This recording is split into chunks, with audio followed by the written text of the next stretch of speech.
Hey guys, I'm Belinda. Welcome to my channel, Oh Wow, Overcomers with Our Word.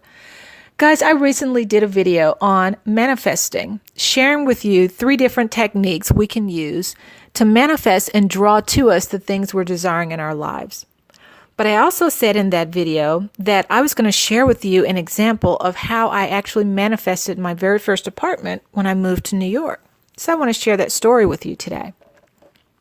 I was living in LA at the time, and I was at a crossroad in my life where I was having to make some very major decisions about every facet of my life. I mean, major decisions. I was having a difficult time in my marriage, and I was deciding, do I stick with the marriage or do I get a divorce? I was in a career that I was not fulfilled any longer. I didn't feel challenged. So I'm trying to decide what would be my next path for a career. And then I was also deciding, if I'm going to stay in LA and where would I want, to relocate to. So 3 major decisions all converging upon me at the same time that I'm having to make. And I couldn't figure it out, it seemed. So I said, you know what? Let me just take a break and go on vacation. So I decided to go on vacation to New York. And when I get to New York, I'm just excited to be there. The energy of that city was just so that all of a sudden I was just like, oh my God, I don't want to leave. And as I made the decision there that I was going to stay, some interesting things started to happen. I just started meeting some well-known actors, and I won't go into who they are, and musicians and entertainers. And, one in particular, one evening, I'm dressed all up and I'm deciding I'm going to go to, a really nice restaurant to eat. And I'm walking into the restaurant, and the hostess is there. And before I could even, make a request for a table, she assumes that I was there for a party that was being hosted there. And she says, oh, yes, follow me. And next thing I know, she leads me to this table that had about 40 people or so at it, and sits me at the table. And of course, I sit, just like if she wants to leave me here, so be it.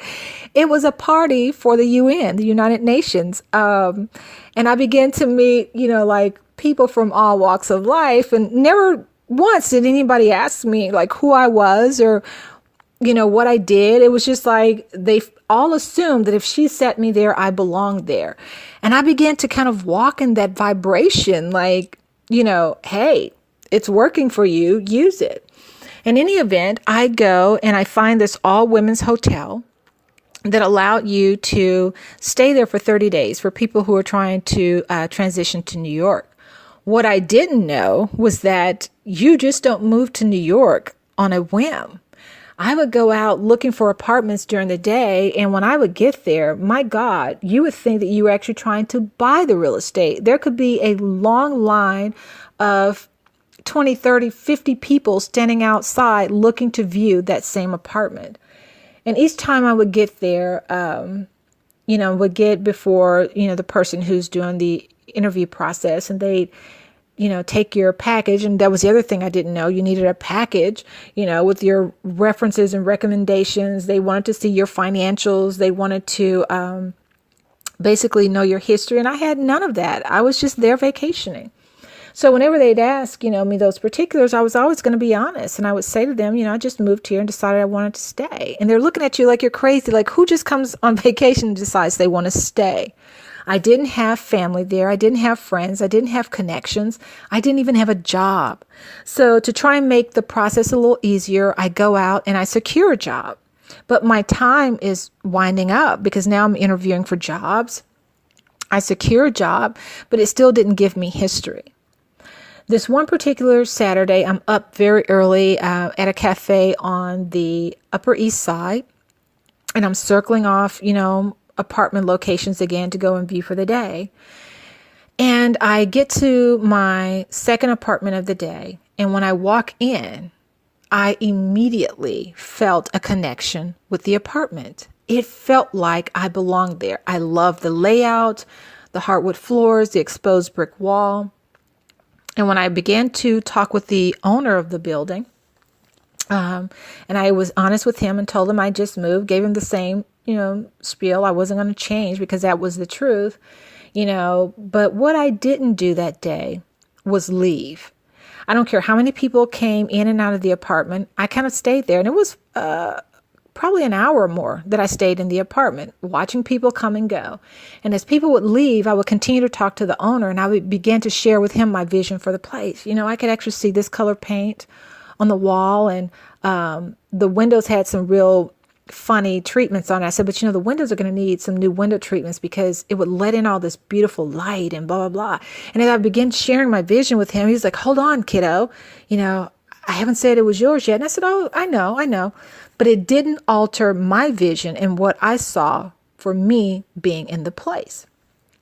As I said, I stayed there for over an hour or more watching people come and go. At some point, I finally decided to leave. I thanked him for showing me the apartment and I left. I had quite a few more apartments to see for the day. I saw none of them. Why? Because I had already connected with where I knew I wanted to be. 3 days later, I received a call, and I'll never forget him, Mr. Hennessy, saying, kiddo, if you want the place, it's yours for the taking. Guys, there I was, panicked for so many weeks before of what was I going to do.